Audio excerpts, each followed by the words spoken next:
नमस्कार दोस्तों, मैं हूं राजेंद्र और आपका स्वागत है राजेंद्र स्पीक्स में। आज मैं बहुत ही दिलचस्प विषय पर आपसे बात करने आया हूं। आज हम बात करेंगे 16 श्रृंगार के बारे में।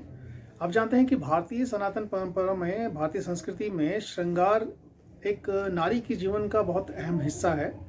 तो ये 16 श्रृंगार के बारे में सब जानते हैं कि श्रृंगार 16 होते हैं, लेकिन ये कौन से श्रृंगार होते हैं ये आज मैं आपको बताऊँगा। आज मैं आपको एक-एक करके सारे श्रृंगार बताऊँगा और उनका महत्व बताऊँगा कि वो सब क्या है और उसके पीछे का कारण क्या है। तो चलिए शुरू करते हैं। 16 श्रृंगार। सबसे पहला श्रृंगार जो भारतीय संस्कृति में माना जाता है एक नारी के लिए, वो है बिंदी। बिंदी स्त्रियों के लिए बिंदी लगाना अनिवार्य परंपरा है। शास्त्रों के अनुसार बिंदी को घर परिवार की सुख समृद्धि का प्रतीक माना जाता है। माथे पर बिंदी जहाँ लगाई जाती है वहाँ आज्ञा चक्र होता है। इसका संबंध मन से है और यहाँ बिंदी लगाने से मन की एकाग्रता बनी रहती है और परिवार में महिला का ध्यान केंद्रित रहता है। तो इसलिए पहला श्रृंगार है बिंदी, जो कि बहुत सुंदर लगती है। आजकल बाज़ारों में आप देख सकते हैं कि तरह तरह की बिंदियाँ अवेलेबल हैं। तो ये थी पहले श्रृंगार, बिंदी। दूसरा श्रृंगार है गजरा। फूलों का गजरा भी अनिवार्य श्रृंगार माना जाता है। इसे बालों में लगाया जाता है, पीछे जोड़े के साथ। महिलाएं आमतौर पर इसे शादी में तो अनिवार्य रूप से लगाती हैं, लेकिन कभी कभी जैसे भारतीय त्योहारों में, जैसे कि करवा चौथ में और बाकी दिवाली वगैरह पर भी बालों में गजरा लगाने का चलन है। तो चमेली के फूलों का गजरा बहुत सुंदर लगता है और ये एक नारी की सुंदरता बढ़ाता है। ठीक है, तो चलिए चलते हैं तीसरे श्रृंगार पर। तीसरा श्रृंगार है टीका। दोस्तों, विवाहित स्त्रियां माथे पर मांग के बीच में जो आभूषण लगाती हैं उसे टीका कहते हैं। ये आभूषण सोने या चांदी का हो सकता है, लेकिन आमतौर पर टीका शादी के समय लगाया जाता है, क्योंकि गहना होता है, पूरा लटकता है आगे तक, बहुत सुंदर लगता है डिज़ाइन के साथ। तो आम जीवन में महिलाएं टीका नहीं लगाती हैं, लेकिन शादी के समय ये एक ज़रूरी श्रृंगार है जो कि हर दुल्हन लगाती है, टीका। नंबर 4 है सिंदूर। विवाहित स्त्रियों के लिए सिंदूर को सुहाग की निशानी माना जाता है। मान्यता है कि सिंदूर लगाने से पति की आयु में वृद्धि होती है, पति की उम्र लंबी होती है। सिर पर जहां मांग में सिंदूर भरा जाता है वहां मस्तिष्क की महत्वपूर्ण ग्रंथि होती है, जिससे जो मस्तिष्क है वो बहुत तेज होता है। तो इसलिए भारत में ये एक परंपरा है प्राचीन काल से, हजारों साल से, कि विवाहित महिलाएं शादी के बाद हर दिन अपनी मांग में सिंदूर लगाती हैं। और ये माना जाता है कि जितना लंबा वो सिंदूर लगाएंगी अपनी मांग में, उनके पति की उम्र उतनी ज़्यादा होगी। ये मान्यता है, इसका कोई वैज्ञानिक प्रमाण मैं नहीं बता सकता हूँ, लेकिन यह है चौथा श्रृंगार, सिंदूर। दोस्तों, अगला श्रृंगार है काजल। काजल आँखों में लगाया जाता है। आँखों की सुंदरता बढ़ाने के लिए काजल का इस्तेमाल होता है। काजल लगाने से स्त्री पर किसी की बुरी नज़र नहीं लगती, और काजल लगाने से ये माना जाता है कि किसी नारी को और किसी की बुरी नज़र नहीं लगेगी, उसे नज़र छू नहीं सकती है। साथ ही ये आँखों से जो संबंधित बीमारियां होती हैं, कई सारी बीमारियों को भी आँखों को बचाता है काजल लगाने से। आँखें स्वस्थ लगती हैं, आँखें बड़ी लगती हैं, आँखें सुंदर लगती हैं और आकर्षक लगती हैं। दोस्तों, अगला श्रृंगार है छठा, मंगलसूत्र और हार। मंगलसूत्र और हार एक शादीशुदा महिला के लिए गले में पहनना आवश्यक है, और गले में मंगलसूत्र गले में पहना जाता है, साथ में हार भी पहनती हैं अलग अलग महिलाएं अलग अलग समय पर।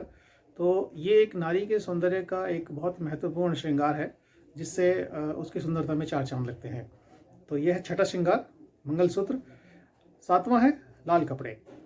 कन्या के विवाह के समय जो खास कपड़े पहनती हैं उसे, ये एक अनिवार्य श्रृंगार है। ये लाल रंग के होने चाहिए, ऐसा परिधान लाल रंग का होता है, और इसमें ओढ़नी, चोली, घाघरा और बाकी चीज़ें शामिल होती हैं।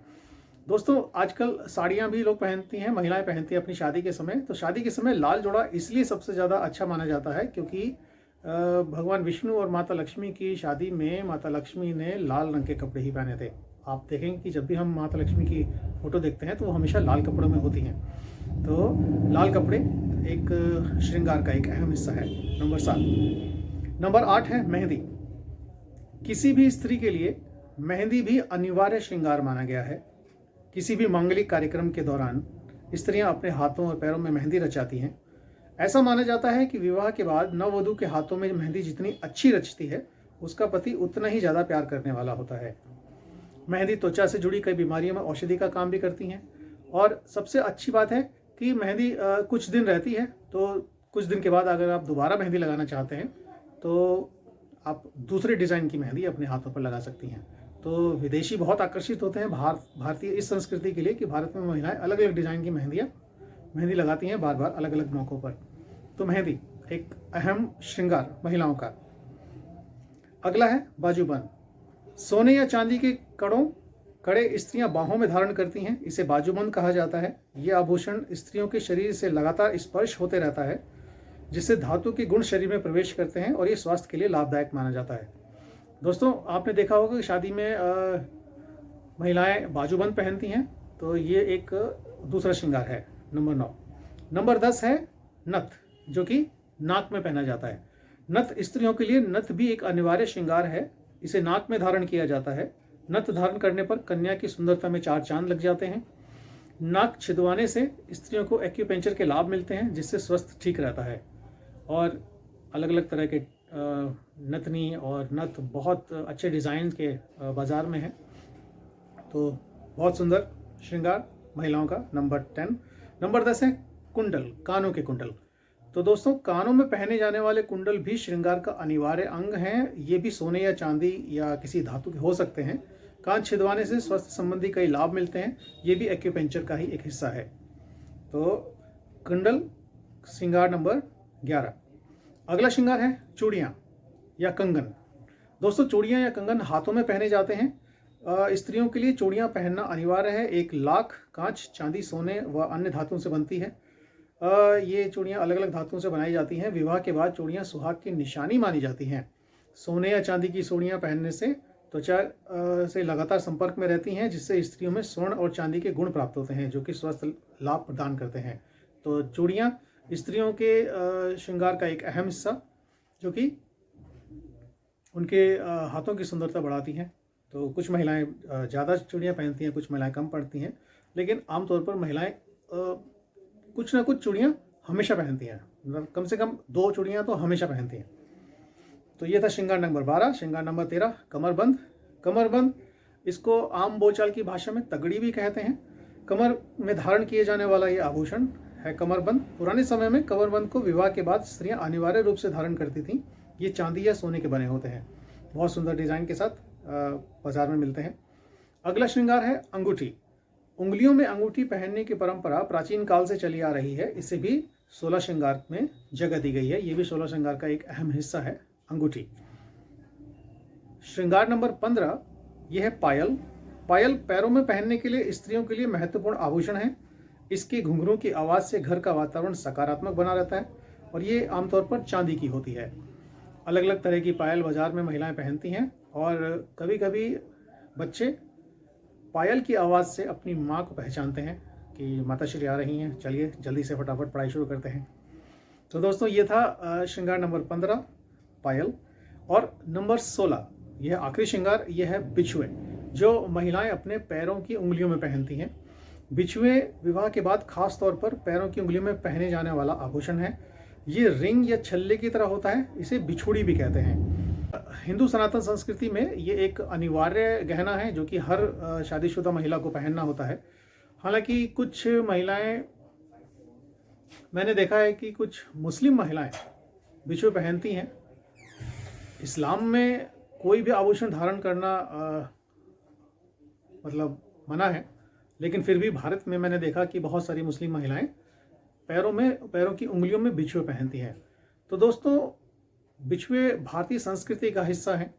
प्राचीन काल से, हज़ारों साल से महिलाएं इसे पहन रही हैं। इस्लाम में बहुत सारी महिलाओं ने इस्लाम में जन्म लिया या इस्लाम अपनाया उन्होंने, लेकिन उन्होंने अपना धर्म बदला, लेकिन अपनी संस्कृति नहीं छोड़ सकी। तो आज भी वो अपने पैरों में बिछुए पहनती हैं। तो दोस्तों, 16 श्रृंगार एक नारी की सुंदरता के अहम हिस्सा हैं। 16 श्रृंगार करने के बाद नारी की सुंदरता में 4 चांद लग जाते हैं। वो बहुत खूबसूरत लगती हैं, और हर नारी शादी के बाद ये श्रृंगार करती है। शादी के समय तो बहुत आवश्यक होना ही चाहिए, लेकिन शादी के बाद भी कभी कभी अदर दूसरे ओकेजन्स पे महिलाएं 16 श्रृंगार करती हैं।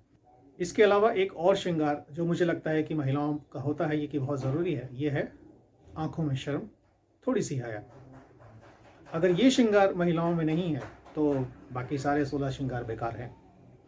तो आँखों में थोड़ी शर्म, थोड़ी नमी होनी चाहिए। तो इसी के साथ मेरा ये वीडियो ख़त्म होता है यहाँ। आज हमने सीखा कि ये 16 श्रृंगार कौन कौन से हैं और इनका क्या महत्व है जीवन में स्त्रियों के। तो दोस्तों, अगले वीडियो में फिर मिलेंगे, तब तक के लिए नमस्कार।